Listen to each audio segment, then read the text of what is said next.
Sudan is counted among the poorest nations in the world, yet paradoxically, it is the third largest gold producer in Africa. Every year, approximately 60,000 kilograms of gold are extracted here, but the tragedy is that 90% of this precious metal is smuggled out of the country. Consequently, the general public sees none of this wealth. Instead, the proceeds from this smuggled gold are used by various militias to purchase weapons. This fuels the fires of civil war even further. Sudan is a country plagued by civil war, racism, and ancient hatreds. Hatreds so deep that centuries have not been enough to erase them. When Sudan gained independence in 1956, the country was comprised of two distinct regions, Northern Sudan and Southern Sudan. At the time of independence, the population was 10 million. About 70% lived in the north. The north was predominantly Sunni Muslim and culturally Arab. While Arabs made up only 40% of the total population, they constituted 70 to 80% of the north. Northern Sudan was more educated. They controlled the state institutions, bureaucracy, schools, and the judicial system. The major cities like Khartoum and Port Sudan were in the north, housing the parliament, ministries, and army headquarters. The army inherited from the British was almost entirely composed of Northern Arab soldiers and officers. Over 90% of the force was from the north, with no southern representation in high ranks. From day one, the Northern Arab elite controlled the government and the gun. The situation in southern Sudan was the complete opposite. The majority here belonged to African tribes with distinct cultures and lifestyles. They made up about 60% of the total population, but had almost no political role. Literacy rates were abysmal, barely 4%. The South was predominantly Christian or followed local animist beliefs. Until 1946, the British had kept the South completely isolated to prevent the spread of Islamic and Arab culture from the North. This isolation left southern Sudan politically and educationally backward. So, when independence came in 1956, Sudan was not one nation, but two different worlds. The northern elite wanted an Islamic Arab state, while the southerners envisioned a state based on their African identity. The first elected government in 1956 was weak and divided. Tensions between North and South escalated immediately. Within just 3 years, 3 military coups occurred.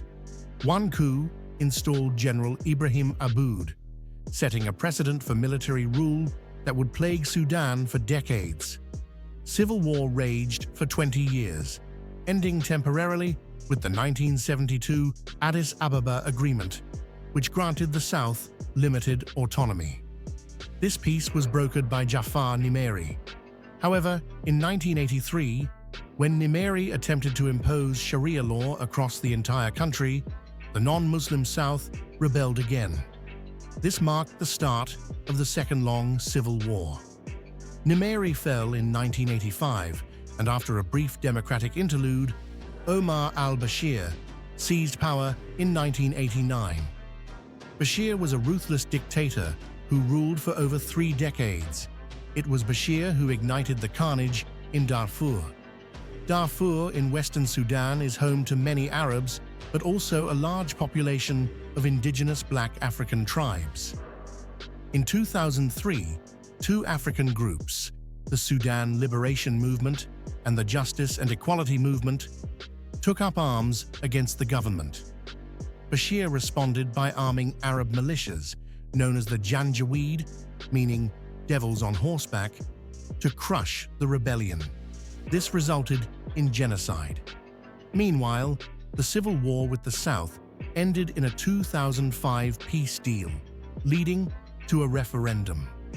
In 2011, South Sudan voted to become an independent nation. Bashir's 30-year rule was sustained by one man, General Mohammed Hamdan Dagalo, known as Hemedti. Hemedti came from a poor background, born around 1975. A camel trader by trade, his family fled war and settled in Darfur in the 80s. Dropping out of school, Hemedti traded camels across Libya and Egypt. He eventually joined the Janjaweed. When the rebellion in 2003 intensified, the Fur, Masalit, and Zagawa tribes rose up. Bashir unleashed the Janjaweed, who became notorious for burning villages, rape, and mass killings. Reports confirm that in 2006 alone, the Janjaweed slaughtered hundreds in specific villages, including children. This genocide led to ICC charges against Bashir. Hemedti was opportunistic. He climbed the ladder of power cunningly. At one point, he even briefly rebelled against the government to demand back pay and promotions for his men. Bashir granted these demands, bringing him back into the fold. In 2013, Hemedti asked to lead a new paramilitary force, the Rapid Support Forces, RSF, that answered directly to Bashir.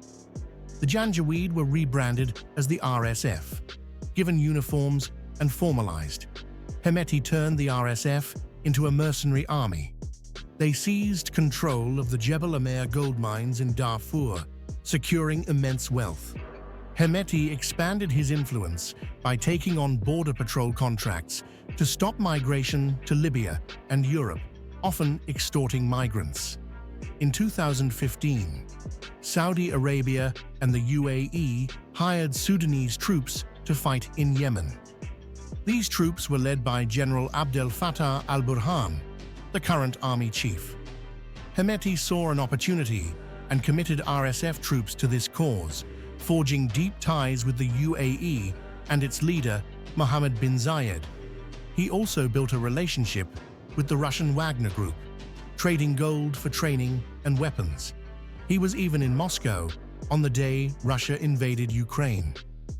In April 2019, massive protests erupted in Khartoum.